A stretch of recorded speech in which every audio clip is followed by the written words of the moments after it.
नौजवान से 4 साल का नौकरी होगा। जो बैकअप के लिए पुलिस फोर्स था वो पर्याप्त नहीं है, करते हैं तो इसके बाद हम लोग आप वीडियोस दीजिए, हम लोग कार्रवाई करेंगे। वीडियोस दीजिए आप। ठीक।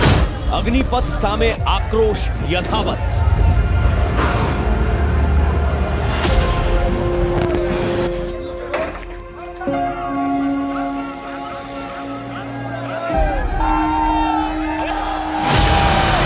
વિરોધમાં અનેક ટ્રેન કરી સ્વાહા,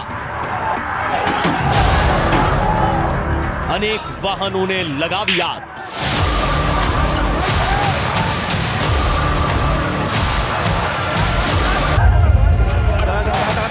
વિરોધનો આવો તો કેવો માર,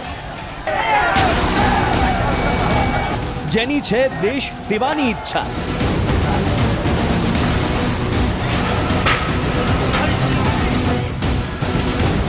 જેની છે ફौजी बनवानी इच्छा। देश नेता नहीं चलाते, देश नौजवान को चलाते हैं। 4 साल के बाद हम लोग क्या करेंगे सर? आज कौन हिसाब से 4 साल का नौकरी होगा? सरकार नहीं है, सरकार नहीं है।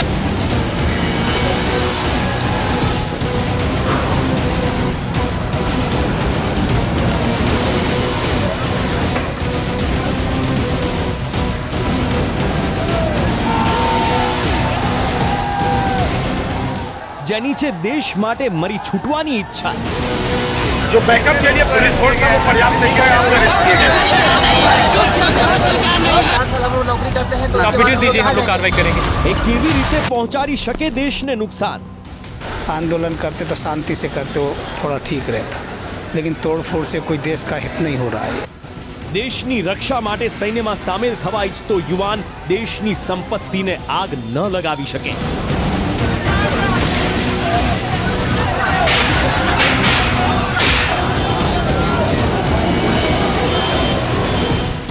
કોણ ભરી રહ્યું છે આ યુવાનોના કાન?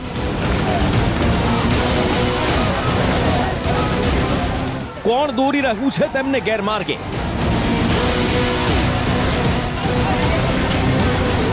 આ વિરોધના સૂર जो नया आया हुआ है अग्निपथ, इसको रद्द किया जाए। सरकार नहीं है। આક્રોશની આગ કોઈ ષડયંત્રનો ભાગ તો નથી ને? આટલો આક્રોશ કેમ?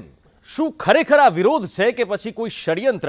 સૈનિક બનીને દેશની સેવા કરવા માંગતા યુવાનો આ રીતે ભોળવાઈને જાય, સેનામાં સામેલ થવા માંગતા યુવાનો હકીકત જાણે એ પણ જરૂરી છે, કારણ કે આ હરકતો સેનામાં સામેલ થવાવાળા યુવાનોની તો ન જ હોઈ શકે।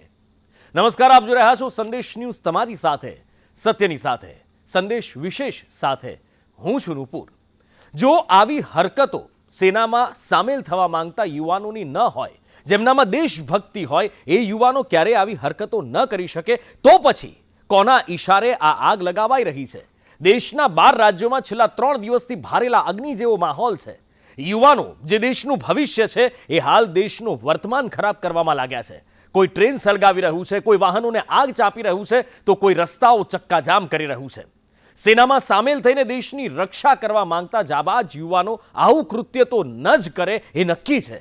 તો પછી કોણ છે એ લોકો જે દેશની શાંતિને ડહોળવાનું ષડયંત્ર રચી રહ્યા છે?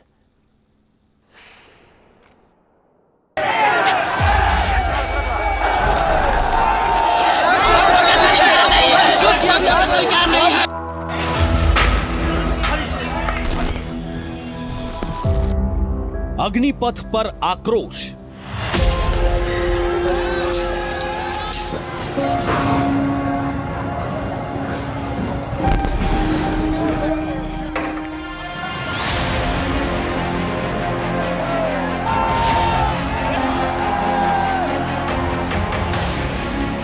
બાર રાજ્યોમાં હિંસા।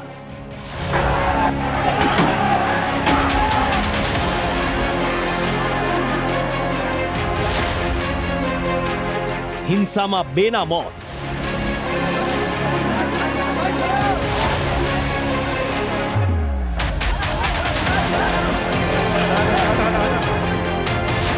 નવ ટ્રેન આગ હવાલે।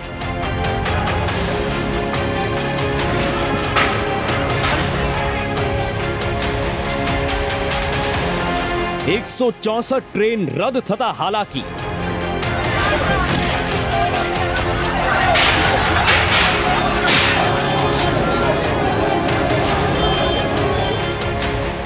ભારેલા અગ્નિ જેવો માહોલ. છેલ્લા 3 દિવસથી દેશના 12 રાજ્યોમાં અગ્નિપથ પર વિરોધ પ્રદર્શન ચાલી રહ્યું છે.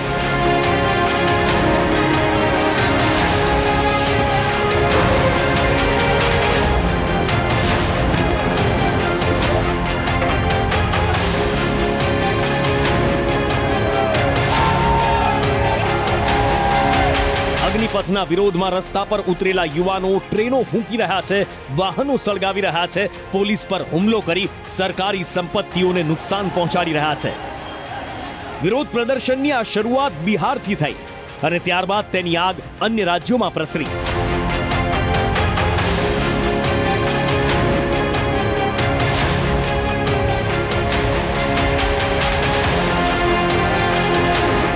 સૌથી વધુ ઉગ્ર પ્રદર્શન બિહારમાં જ થઈ રહ્યું છે.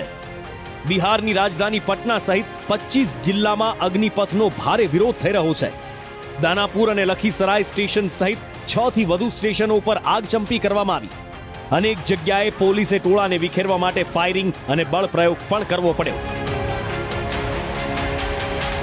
પ્રદર્શનકારીઓનો પ્લાન જાણે નક્કી હોય એમ સવારથી જ 8 ટ્રેનોને નિશાન બનાવી.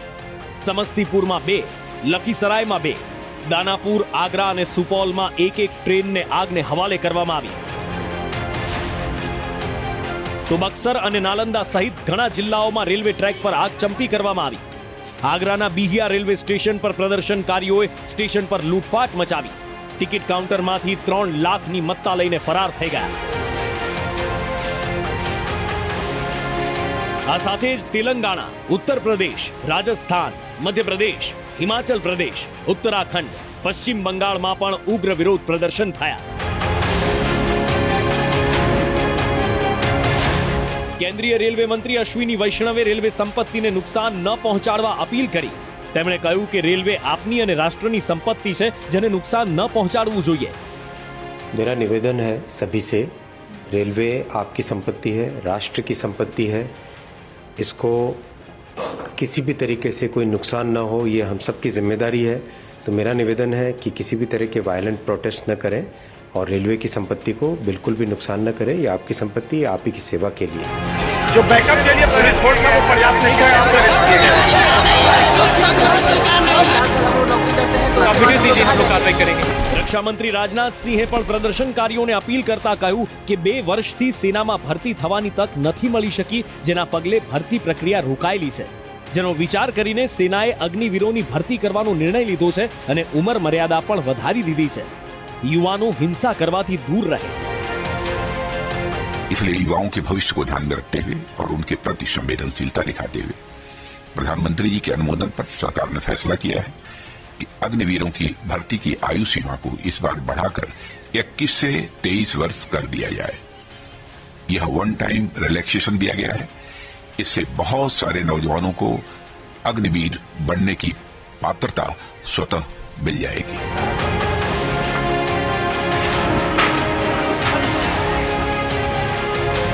कोई बता दे 10th पास को 10 लाख से लेके 22 लाख तक का 4 साल और फिर वही रोजगार के, ये एक स्किलिंग की अलग व्यवस्था की गई है. तो जो लोग नहीं समझे हैं वो समझने की कोशिश करें.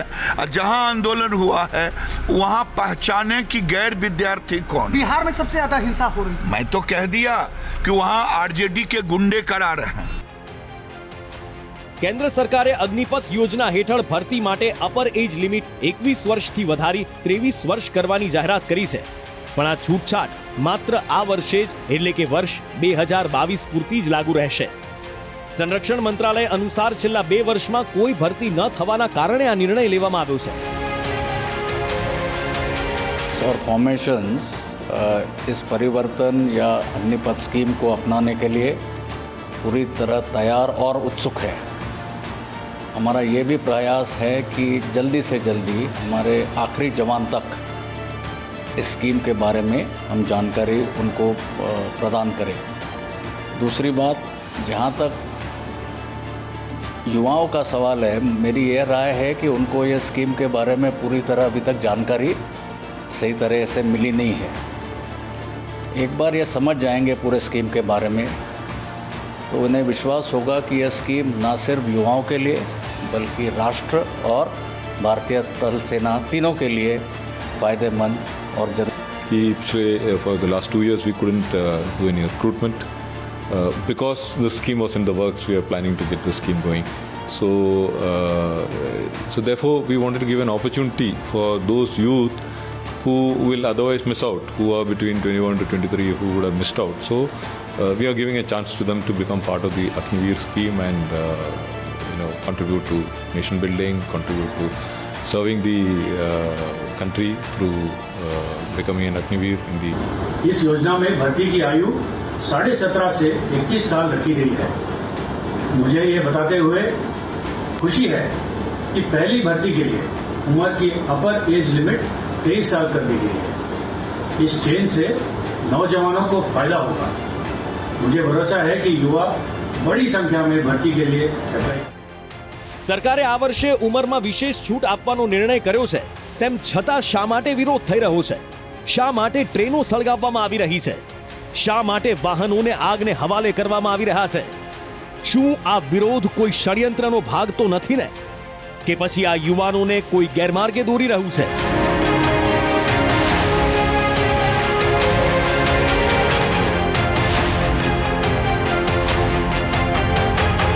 तो मेरा युवा साथियों से यही आग्रह है, इनका बारूद मत बनिए, देश के लिए तैयार होइए। देश को भी आगे बढ़ने का अवसर मिल रहा है और आपको भी आगे बढ़ने का अवसर मिल रहा है। हम हमेशा बात करते हैं कि देश के अंदर अनिवार्य सेना की सर्विस होनी चाहिए, अनुशासन आना चाहिए।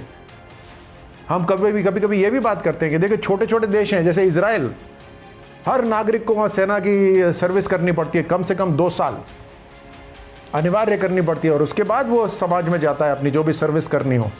मात्र 2% सैनिक वहाँ पे रखे जाते हैं। भारतीय सेना तो 25% सैनिकों को, अग्निवीरों को सेना में रहने का अवसर देगी और साथ साथ इतना शानदार पैकेज देगी।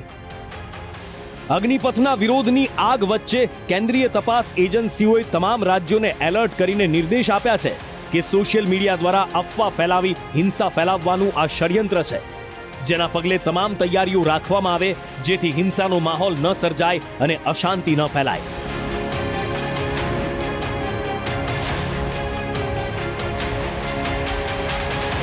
અગ્નિપથ યોજનાની વાત કરીએ તો સેનામાં પહેલીવાર આવી કોઈ યોજના લોન્ચ કરવામાં આવી, જેમાં શોર્ટ ટર્મ માટે સૈનિકોની ભરતી કરવામાં આવશે। આ યોજના હેઠળ દર વર્ષે લગભગ 40 થી 50 હજાર યુવાનોને સેનામાં સામેલ કરવામાં આવશે। ભરતી માટે યુવાનોની ઉંમર 17.5 વર્ષથી 21 વર્ષ હોવી જરૂરી છે। આ 4 વર્ષોમાં સૈનિકોને 6 મહિનાની બેસિક મિલિટરી ટ્રેનિંગ આપવામાં આવશે,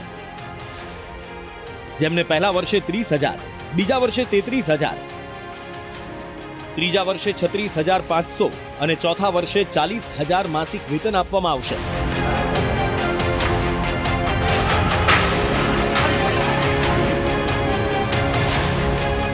સેવા સમાપ્ત થયા બાદ 25% સક્ષમ અગ્નિવીરોને કાયમી કેડરમાં ભરતી કરવામાં આવશે